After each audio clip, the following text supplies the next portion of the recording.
dahil sa katotohanang ipinapangaral ng Santa Iglesia Katolika na hindi maitanggi ng mga protestante sa lungatang aral at pahayag ng mga pastor.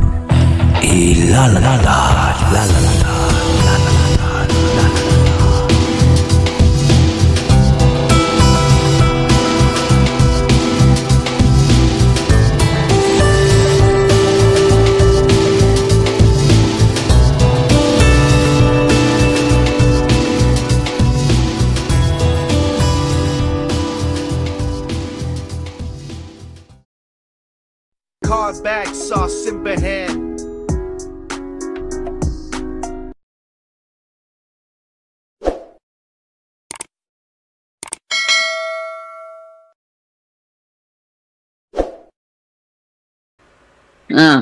Sagot ni Brother Jando. So, ibig sabihin nun, namamatay rin yung Diyos.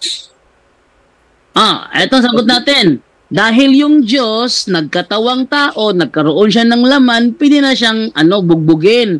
Natatamaan na siya ng suntok kasi nagkaroon siya ng laman.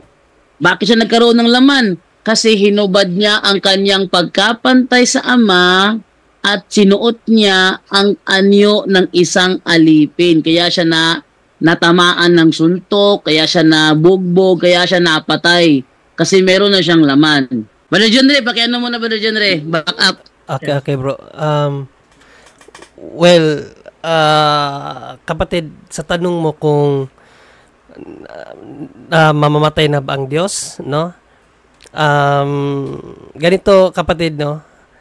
Nung wala pa siyang katawang tao, wala siyang property of dying. No? Kaya nga, God is infinite being. At siya ay walang pagbabago, hindi siya mamamatay. No? But yun nga, sabi ni Brother Jando, since naging tao siya, mayroon na siyang property of dying. Kasi ang nature ng tao, mamamatay talaga. Mamamatay talaga ang tao. Yan ang nature ng tao. Since ang ating Panginoong Jesucristo na Diyos ay nagkatawang tao, hindi siya accepted sa kamatayan. Pero, tandaan natin, ang sabi ng Panginoong Jesucristo, walang pwedeng makapatay sa Kanya. Maliban na ibigay niya ang Kanyang sarili. Basahin natin ang talata, mababasa natin yan sa Juan 17:18. Walang pwedeng pumatay sa Kanya kasi Diyos siya eh. Pero ibinigay niya ang Kanyang kapalaran, no? Sa kamatayan para matupad ang kasulatan na mailigtas ang kasalanan ng mga tao sa pamamagitan ng kamatayan.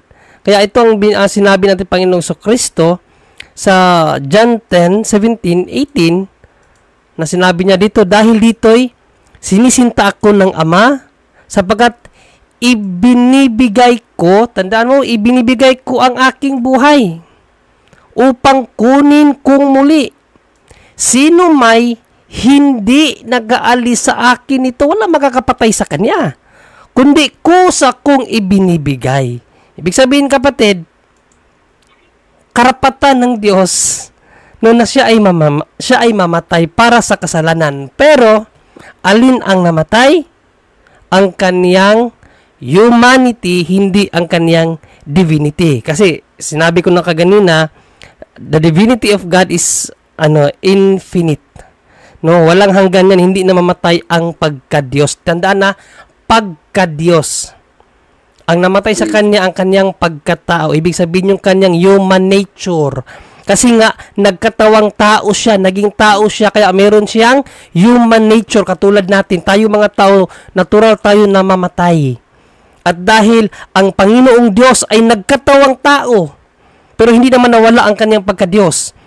No? Pero meron siyang isa pang kalikasan, yung pagkatao. At yun, ang dahilan kaya siya namatay. Kasi meron na siyang property of dying. Tandaan mo yan, property of dying. Nung hindi pa siya naging nagkatawang tao, wala siyang property of dying. Since naging tao siya, mayroon na siyang property of dying, kaya ibinigay niya ang kanyang sarili para siya ay mamatay. Kaya ang Diyos ay tunay na namatay. Kapatid,